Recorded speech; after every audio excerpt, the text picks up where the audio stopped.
কাৰবাৰ গোটেই কাৰবাৰটো ইডিএফে কৰা কাৰবাৰটো কৰি আছে এই কাৰবাৰটোক গোটেই মই খিলঞ্জীয়া মুছলমান বুলি কোৱা নাই সকলো মুছলমান মানুহে দৃষ্টি ৰাখিছে আৰু কোনোবা এটা মানে জনগোষ্ঠীৰ কাৰণে তেওঁলোকে কাম কৰিছে ঠিকই আছে প্ৰতিবাদ কৰাৰ অধিকাৰ আছে কিন্তু কথাটো হৈছে কি এই গোটেই বিষয়টো এটা সাম্প্ৰদায়িকৰণ আৰু ৰাজনৈতিকৰণ কৰিব নালাগে আমাৰ আহ্বান আৰু এই কথাবিলাক সকলো সংগঠনে গুৰুত্ব সহকাৰে ল'ব লাগে আৰু অসমৰ ৰাইজে আজি দৃষ্টি ৰাখিছে যে গোটেই বস্তুবিলাক যি আজি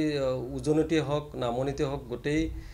বস্তুটো এটা সাম্প্ৰদায়িকৰণ কৰাৰ প্ৰয়াস চেষ্টা চলাইছিল কিছুমান দল সংগঠনে সেইবিলাকক এতিয়া ৰাইজে চিনাক্তকৰণ কৰিছে বুজি পাইছে ৰাইজে অসমৰ খিলঞ্জীয়া ৰাইজে বিশেষকৈ বুজি পাইছে গতিকে এই কথাবিলাক সকলোৱে দৃষ্টি ৰাখিছে অনাগত দিনত এইবিলাক বস্তু পৰ্যালোচনা হ'ব আৰু অসমীয়া খিলঞ্জীয়া মানে অসমবাসীয়ে কি বিচাৰে সেইটোৱে নিৰ্ধাৰণ কৰিব লাগিব আমি সেইটোৱে ঠিক কৰি ল'ব লাগিব বাকি এইবিলাক কথাত বেছি গুৰুত্ব দি লাভ নাই সাম্প্ৰদায়িকৰণ যিটো ৰাজনীতি এইটোৱে সেইসকল সংগঠনে কৰেই আৰু সেই সকল সংগঠনে সাম্প্ৰদায়িকৰণ ৰাজনীতি কৰি পেলাই মানে কোনোবা এটা ৰাজনৈতিক দলত গৈ পিছত গৈ নেতা হয় বা মানে নিজৰ সমষ্টিত টিকেট লৈ পেলাই নিৰ্বাচন খেলি জিকি আহে গতিকে তেওঁলোকৰ হেতু ৰাজনীতি নকৰিলে তেওঁলোকৰ সেই ৰাজনীতি নকৰিলে তাত এমএলএ হ'ব নোৱাৰে তাত সেইসকল লোকৰ পৰা ভোট নাপায় গতিকে সেইসকলৰ ৰাজনীতিৰ পৰা বিশেষকৈ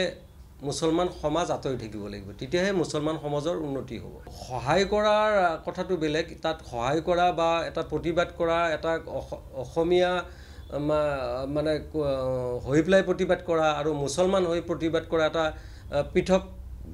বিষয় গতিকে ইয়াত